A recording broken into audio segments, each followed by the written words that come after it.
We are coming up on 6:30 this morning as we're tracking breaking news this morning. Right now, several roads are blocked in the downtown Spokane area as fire crews are investigating the Cook building right now. Nicole Hernandez joins us live from 2nd Avenue with the latest. Nicole, tell us what you can see right now.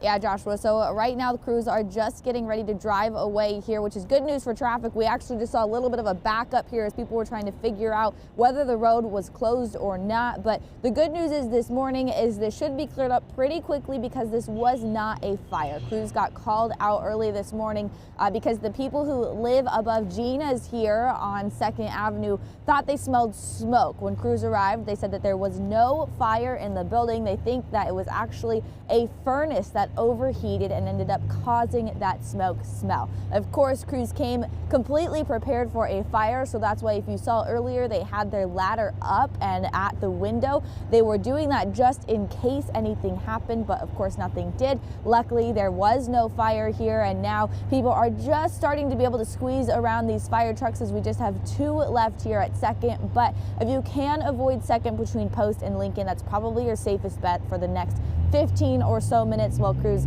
just finish up and get out of here. They said they will not be here much longer, but for now that's once again 2nd between Post and Lincoln that you should try to avoid for the next 15 or so minutes. In Spokane, I'm Nicole Hernandez.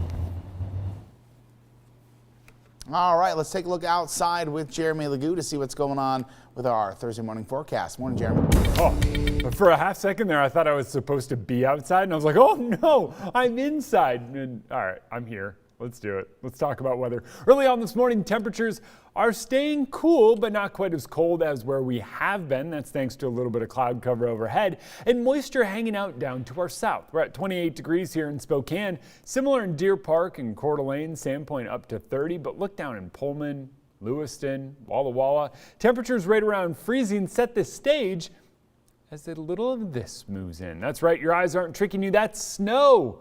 Woohoo! Here in Spokane, we might catch a few flurries, but don't worry about any accumulation. All of that stays farther to the south. This storm heading south kind of moves by pretty quick, so even places that see it don't really get much. Think less than an inch if you even see it start to accumulating. So, start to accumulate. Whew! Telling you, this morning, it's Thursday. Let's do this. Temps go from the upper 20s to the upper 30s later on. That's not because of sunshine like yesterday. It's because of moisture in that passing storm. So expect cloud cover today, but if it's sun you want, it arrives tomorrow. Jen? All right, Jeremy, thank you so much. Well, this morning, the West Valley School District is welcoming back more students to in-person learning. 5th grade students will return today on a hybrid schedule.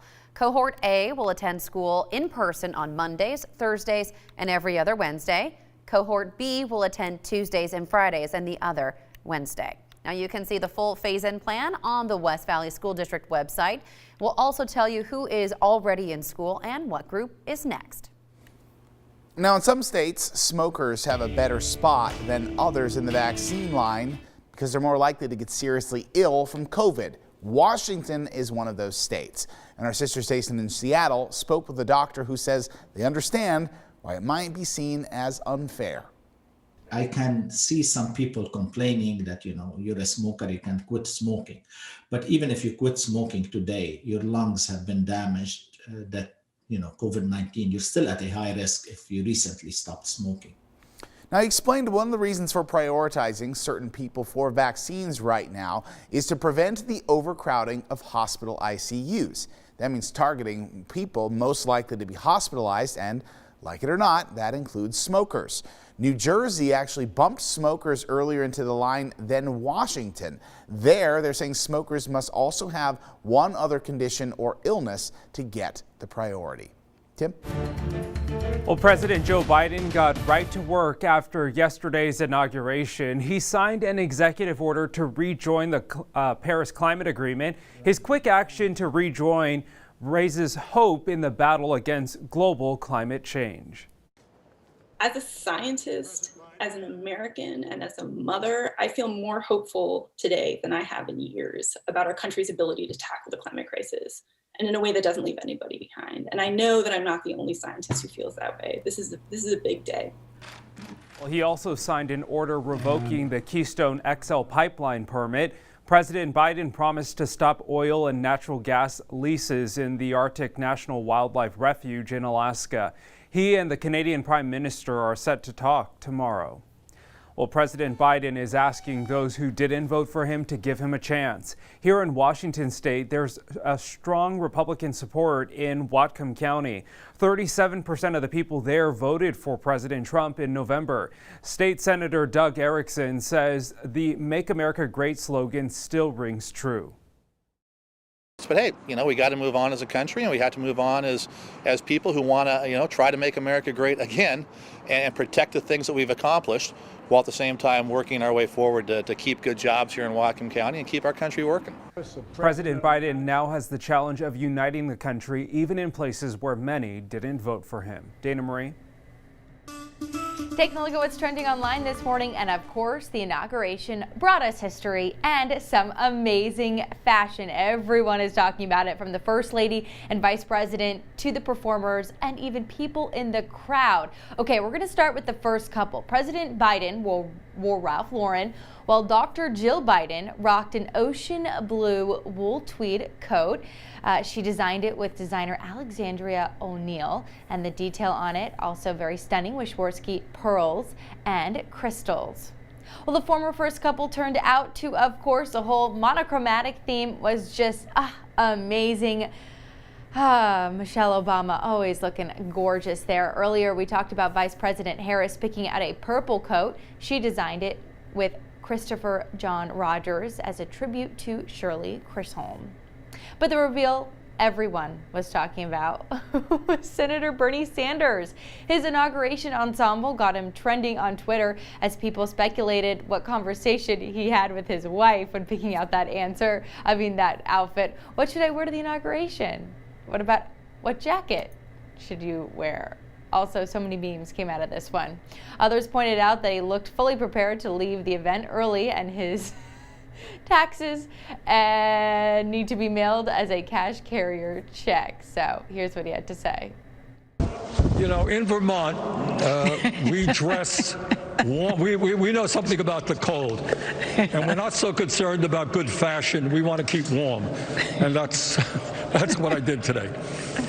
All right, makes sense there. He definitely looked warm and cozy. Those mittens were made by a Vermont teacher. She gave them to Sanders more than 2 years ago, and they're made from repurposed wool sweaters and lined with fleece made from recycled bottles. All right, are we surprised at all by this? Number one, I am not, and number two, to find out what those mittens were made of.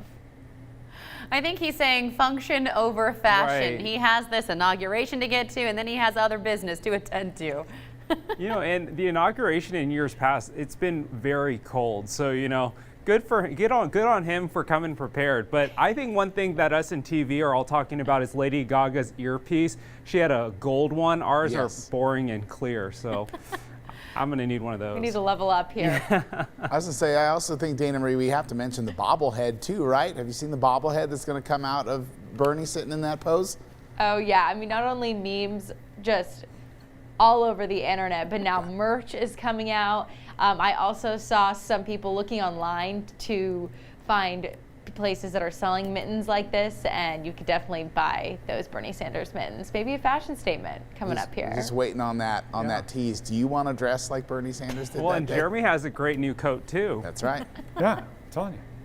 The coat fashion is on point. It's all about staying warm. First and foremost, it's function, then it's form. It's all about being warm. Bernie Sanders knows. And when it comes to those mittens, you can make them at home. They're not that hard. I used to make them as gifts for everybody. It's not that difficult. But anyway, coming up, we're going to tell you about a forecast that might call for some more mittens and your warmest coat. Stick with us.